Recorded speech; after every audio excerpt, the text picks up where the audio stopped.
You're on a motorboat. You have a synthetic material that you have to buy. You put it in the engine of the boat. You push a button. You pull a throttle. The boat just goes. No matter what the weather is, no matter what the tides are doing, no matter how you feel that day, the boat just goes. You can count on it. And the ocean of life, your boat will just cut through the water. Having ADHD and not taking medication, well, that's sailing. Today I'm going to be reacting to what happened when I stopped taking my medication, which is a video by How to ADHD. This video is for commentary, criticism, and educational purposes, which falls under fair use.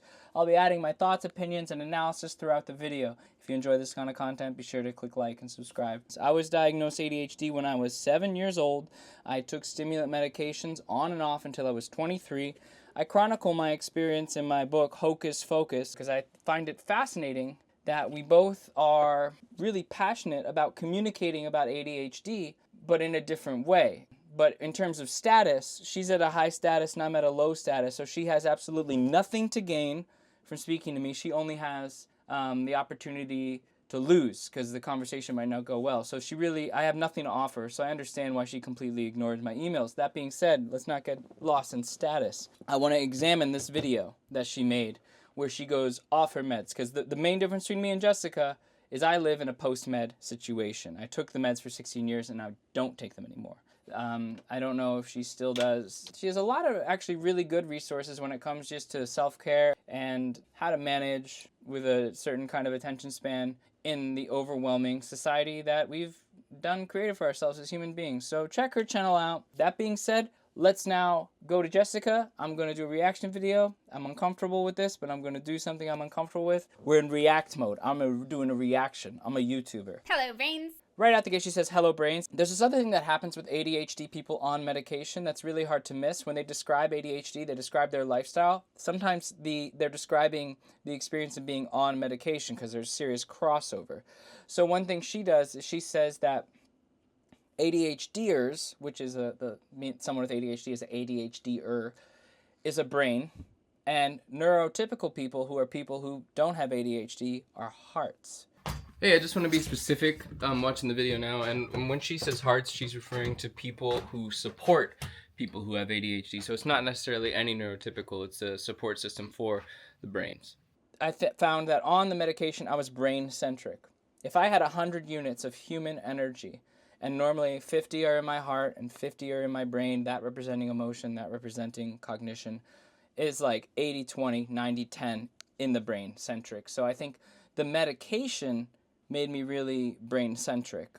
And so I find it like interesting that therefore she considers people on ADHD. And in this world, 9 times out of 10, people with ADHD are also people who are currently medicating for ADHD. Yeah, so it's like when I got off the medication, it felt like my heart was open again because I was more emotional and I was more there. So it wasn't the ADHD that made me brain-centric, but the ADHD medication. And when you take the medication and you have ADHD, it's kind of hard to differentiate where one ends and where the other begins. I forgot to pay my health insurance bill, so I couldn't get my meds this month. Yes, I could have paid the hundreds of dollars out of pocket, but that's a lot of money. So in my particular story, when I was taking Adderall, there was a time when my health insurance didn't do it, and I spent almost all my money on paying for my Adderall out of pocket. But then, like, that's a different story. But then later on, my insurance did have a problem, and I wasn't able to secure meds again. So Jessica and I, we had the same problem, where because of bureaucracy, health insurance, other branches of relative evil, we weren't able to get access to medications that we were righteously intended to have, that we were legally allowed to have, that we should have had, but because of this, that, and the other thing, we weren't given access. You know, I make all this content about quitting these ADHD medications, but I did not choose to quit the medications. Logistics made that my destiny, and I chose to take it. And here I am 12 years later talking about medication, examining someone else's experience. And besides, it's just a couple of weeks. No big deal. I can do this. I'm How to ADHD. Okay, so 2 weeks without medication means more coping strategies. Luckily, I know a few. I'd been meditating almost daily for a month and a half. Going off meds this time, because yes, this has happened before, was way easier than it's ever been for me. I started to see how I could manage without them.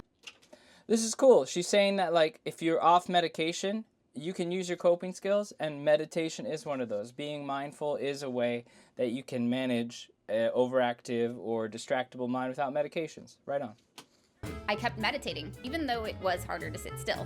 I made lists, although I kept forgetting where I put them. I updated my schedule every day, and I tried to stick to it, even when I didn't feel like it. I exercised, even though all I wanted was a nap. And this is what's really interesting, too, because I relate to all this in my long term of quitting the medication, because I did all those things. But it's a struggle. It's an uphill struggle. It's not natural. You have to say, I'm going to do this, and you have to watch yourself fail. And like exercising was the thing I think that saved me at the time of like quitting and serious, amphetamine withdrawal. Exercising was the strongest and best, and the best thing. I would just run outside. I used fidget toys when I could find them. When I noticed how much I was eating, because yes, wanting to eat everything in the world is something that can happen after going off ADHD meds, I stopped. Yeah, like when I was on ADHD medication, I was like 140 pounds, and now I'm like 165, 170 pounds, and I'm not overweight, but there was such a cutting of weight, and everything that you do with a drug, it reverses itself upon withdrawal. So if ADHD medications make you lose weight, focus, stay up late, when you get off them, you're going to gain weight, not be able to focus, you're going to sleep a lot. So it's this other thing. Stopped eating simple carbs to curb my cravings. Protein is better for the ADHD brain anyway. Totally avoided red dye number 40.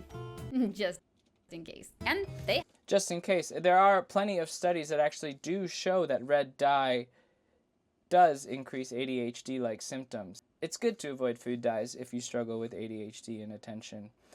Helped. They cured my ADHD. No, I'm totally joking. Everything was still harder.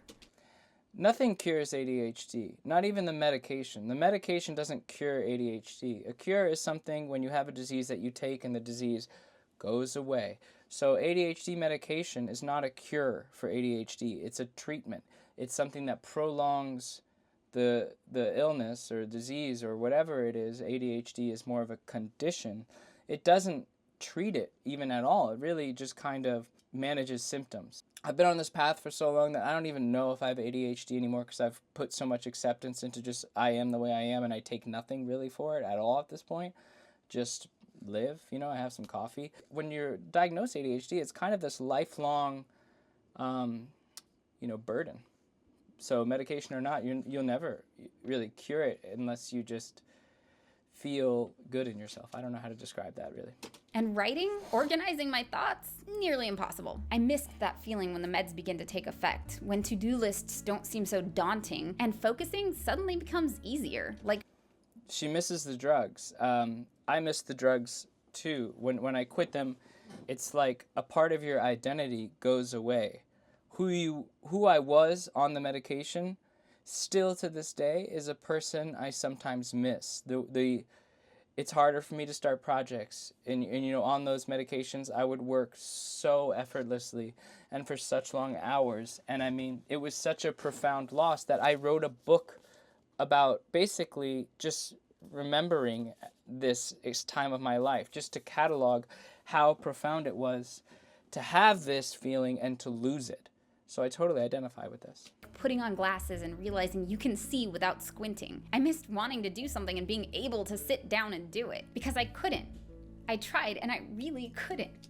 Yeah, amphetamine withdrawal is so strong. And another thing that's really challenging about an amphetamine withdrawal, and I'm not sure if she takes amphetamines, but the other medications of ADHD behave like amphetamines. So when I say amphetamines, I am referring to my own experience, but the stimulant withdrawal is such a profound shift that you lose your identity and everything feels impossible. But what's really tricky is, again, in the same way that when you're on meds and you're describing ADHD, you don't know where your ADHD begins and your relationship to meds begin. Off of ADHD medication, you don't know where the withdrawal begins and latent waiting ADHD begins. You say, is this the ADHD I've been treating and this? Or is this the rebound effect of the medication? There really is nothing to measure it. You just have to deal with the experience. I kept trying to sit down to work, but my brain just was not cooperating. So finally, when I really needed to write something or there would not be an episode this week, I decided on an experiment, which I posted on Twitter. From the time I woke up one morning, I did not sit down until I was ready to write. I vacuumed, I did laundry, I ate, I flossed, I took out the trash and walked the dog until my legs were tired enough and my brain was awake enough that I felt like I could do it. I could sit down and write. It took about 3 hours, but then I would love to sit here and tell you that this is what I wrote after fighting past the fog of being unmedicated, after conquering my ADHD. But it's not, and I didn't. So when I did write it that day, but only after trying to write a different episode, never finding my usual flow, once again, I'm going to relate to my own experience. At the time when my medication was cut off, I had a job doing videos. I was producing, shooting, directing, editing, sending them off. And when I stopped taking medication, I made another video. And just like her, I sat down, I couldn't do it, I couldn't get excited, I couldn't feel right about it, I just couldn't work. And I sent him the material and I got fired, you know? And I think that's really scary. I have friends who take Adderall. They have jobs and careers that are completely lean on Adderall. And if they stop taking Adderall, they will be fired. They will be broke. They will not be able to pay their rent. So it's like you kind of, sometimes you take Adderall and you use the scaffolding to build a life. And if you stop taking Adderall or whatever meds you take, the whole thing's going to come crumbling down. And in my case, it did, but I didn't have that much scaffolding. I was like a pedicab driver, a dishwasher. I bound books for a living. So when I quit, I was able to just crash because I wasn't that high up. But I imagine if you build something like what Jessica's built, this huge business and this huge identity and this huge culture, and you change that much, it all comes crashing down. If she stops taking medication, it's over for like a year. It took me forever to make videos. I tried to write my book in recovery and I couldn't write jack. It took me 10 years to learn how to write again. And I did. I wrote the book. It takes a long, long time to get, she was off meds for 2 weeks. 2 weeks is the first day, I would say, of quitting these drugs. Getting frustrated at not being able to make sense of the jumble of thoughts on the page in front of me and getting distracted by everything. And then remembering I had a backup stash of medication and taking a pill. I took a pill and it worked and I started to write. And I felt so ashamed about it. I didn't want to admit to myself or to anyone else that I couldn't do this without my meds. When I was a creative on the ADHD medication, at a certain point when I was going back and forth, I didn't know what I was capable of as a human and what I was capable of meds. And the way for me to deal with that shame was not to accept that I needed medications to work, but was to accept that accept that I might not be as capable as I thought I was. Bringing myself down a rung. You know, that maybe my status as a human had to get lowered. That maybe I wasn't who I thought I was. Maybe I thought I was brilliant. Maybe I was just okay. That was hard to accept. Which is why I decided to make a video about it and admit it to as many people as possible. Good for you. There is so much stigma against taking ADHD medication. Because it's dangerous. Even though I know better, I'm not immune to feeling like I should be able to cope without it. We all get messages from people offering alternative solutions, even within the ADHD tribe. We deal with having to get a new prescription. All right. I'm one of these people. That's my whole thing, is alternative solutions. The entire thing I'm talking about is how to manage ADHD without medications. Alternative solutions is my life. And I've done all kinds of crazy herbs and practices and psychedelics and this and that and breath work and ice baths and exercise and diet, nutrition. 10 or 12 years of trying all that, the best alternative solution is just, I just am. It's just acceptance and learning my own body, my own brain, and finding a way to grow, not out of my attention span, my ADHD, whatever you want to call it, but how to grow into it, how to accept who I am and learn, instead of trying to force myself into a place where I don't belong, how can I live in a way that works for me, even if that means that I'm not as rich as I thought I could be, or I don't have as cool a job as I thought I could be, or I'm not able to accomplish as many things as I thought I should. But it's accepting that who I am is who I am, and I know every day that if I take those medications, I'd probably be a better performer in many metrics, but I think I would lose a piece of my soul. That's kind of where I'm at with this. Every month because ADHD meds are considered a controlled substance.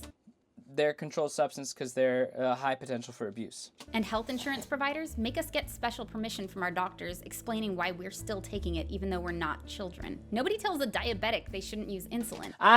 Okay. All right. This comparison is made all the time. Diabetics, insulin, ADHD, stimulants. They're not the same. I'm not a scientist and I'm not allowed to talk about it. But the thing is that diabetics and insulin, diabetics can lose their life if they don't have their insulin. It doesn't change the way they think. They're not addictive to it. It doesn't change their productivity. It doesn't change their personality. It doesn't, nobody ever wants to buy insulin, borrow insulin, or take a little extra insulin if they have a lot to do that day. It's apples and oranges. They're both fruit. Yeah, they're both drugs, and diabetic and ADHD are both conditions that you can take drugs for. But no one in college ever asks the diabetic if they can get some insulin because they have a paper to write. I don't like this comparison. But there's an entire world out there that will tell you that if you use ADHD meds, you're just not trying hard enough.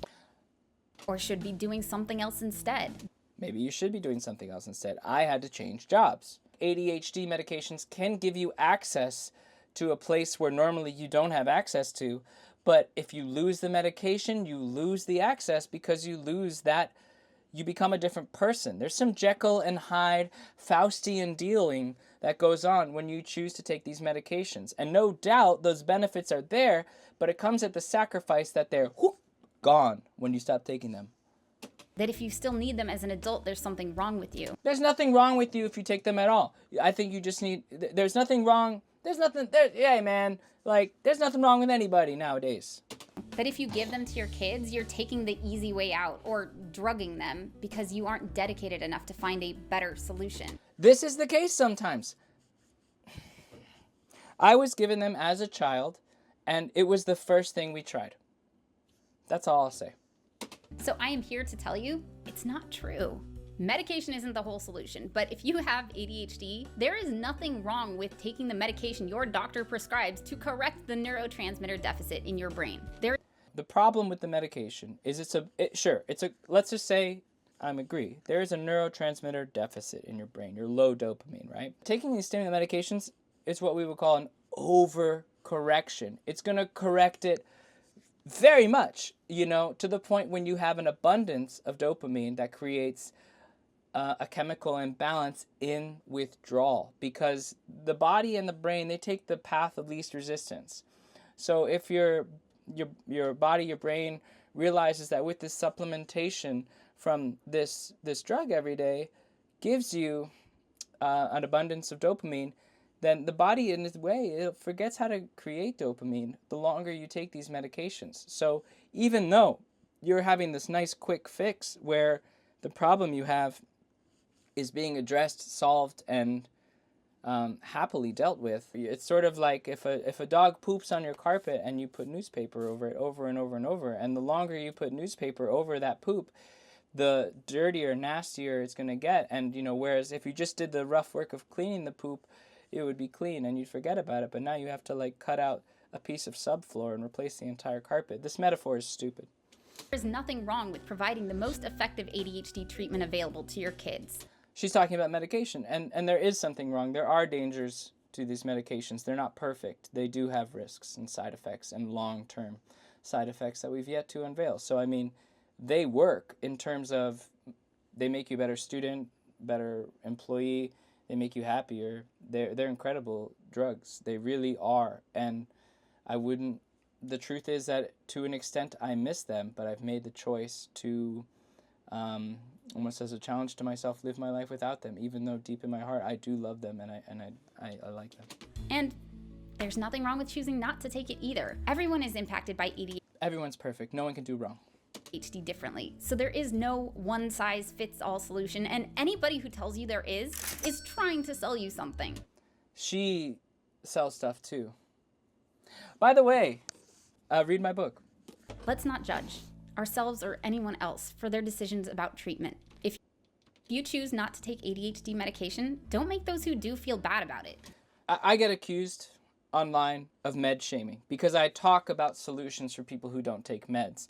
I'm not trying to make people feel bad because I took medications. I wasn't trying to shame myself. I'm not trying to make people who take medication feel bad. I'm trying to make people who want to get off medications feel heard, helped, and accepted. And I want to provide guidance for people who want to get off medications because it's so hard. It's a life-changing experience. But I also would think that people who take medications should know that when you get off, you got a monster waiting at the door. And it's a real pain. And it's really hard to quit. To think about it. Do you have an exit plan? When you take these medications, have you designed your way out? Have you thought about how you're going to get out? Or are you going to take them for life? Like, make those choices. Because they're so hard to quit. Even though I think by nature, when I just rattle off words and I'm not thinking, I think it sounds like I'm shaming people who take medication. Deep down, I'm jealous. If you do take it, don't judge those who are looking for another way. And while we're at it, if you're successfully managing your ADHD, don't criticize someone who's still trying to figure it out. And if you're the one who's still struggling, don't be hard on yourself for not doing as well as somebody else is. We get enough judgment from the rest of the world without judging each other. Yeah, let's all be cool to each other. I agree with this, Jessica. Or ourselves. We're all in this together. We're all part of the same tribe. That's not true. Med-free or anti-med or med-shaming perspective is not welcome. We're all part of the same tribe, but I think I've been exiled, or I don't feel welcome in this tribe.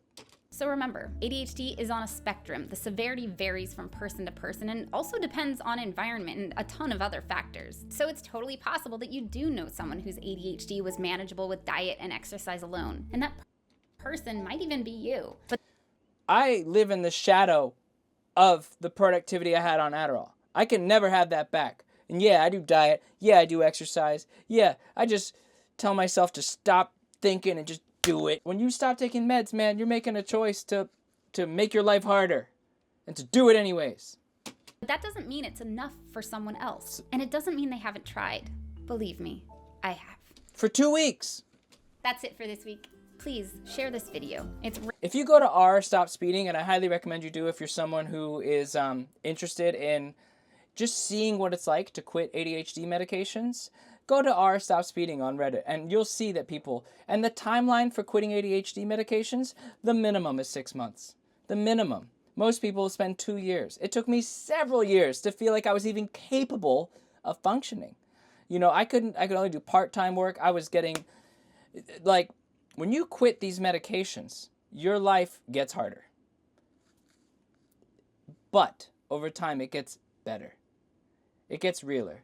Because the way I see it, when you take ADHD medications, you're on a motorboat. You have a synthetic material that you have to buy. You put it in the engine of the boat. You push a button. You pull a throttle. The boat just goes. No matter what the weather is, no matter what the tides are doing, no matter how you feel that day, the boat just goes. You can count on it. And the ocean of life, your boat will just cut through the water. Having ADHD and not taking medication, well, that's sailing. And with sailing, there are good days and bad days.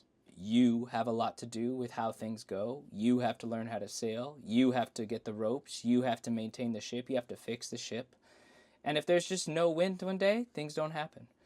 However, it's quiet, it's peaceful, and when it works, you feel a certain sense of pride and satisfaction knowing that you were able to achieve this on your own. And for me, that's why I don't take ADHD medications. I can't have a reliance on a pharmaceutical company for my identity. I don't like going back and forth. I don't think the wife that I found and married would have liked the version of me on medications. I don't think we would have fallen in love and started a family if I was on medications. So even though I was effective in certain ways and made me super confident and very diligent and effective at a lot of work, I don't think it was sustainable for me.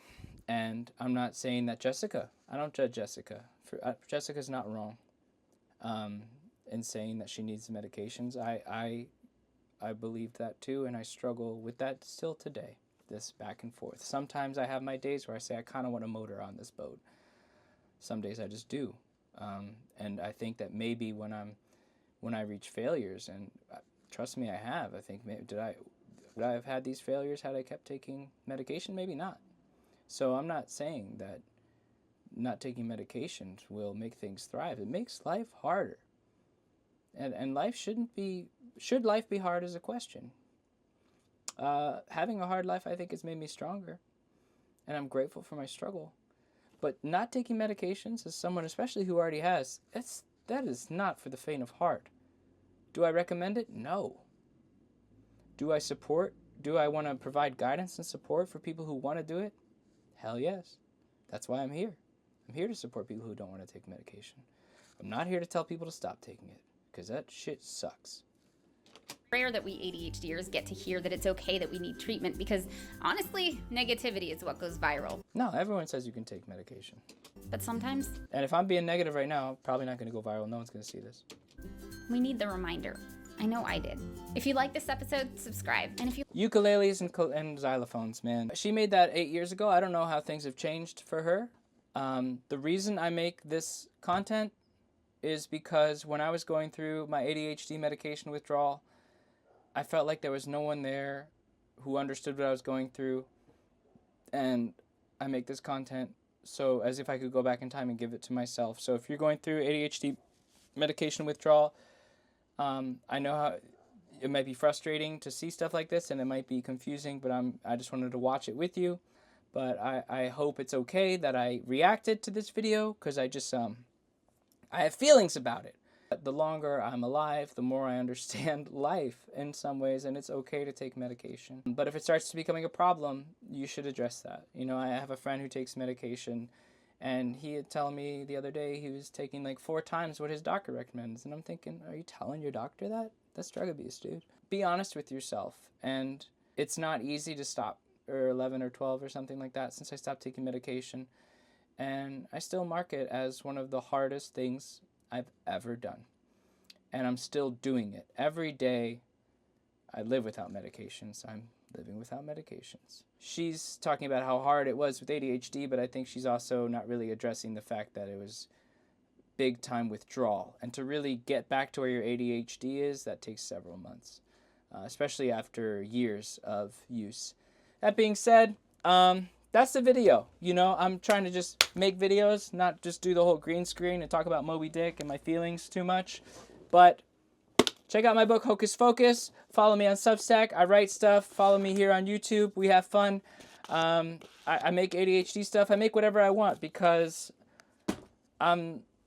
it's a free world, and I have ADHD, so I might get distracted and make a short film. For the people who watch my videos, it means so much because I do this straight from the heart. I don't get any kind of financial anything. And I'm not grifting at all, except, yeah, I am selling a book, but I haven't sold peanuts. So I really just do this because I want to participate and I want to connect with people. And the only way that I can connect with people who agree, who are with me on this, is to find them and to be myself. So we're on that adventure together. If you're struggling to quit ADHD medication, I highly recommend that you have a professional you're working with and someone who's monitoring your experience. Don't do it alone. And I hope this video helps, and have a great day. Bye! And thanks to Jessica McCabe. I put a link to her video on her channel. She has a lot of really good stuff. I was really critical of this video because it's about medication, but she talks about all kinds of stuff, and she works really hard to create a solid foundation of content for people with ADHD, and she's a lot of fun. All right, goodbye.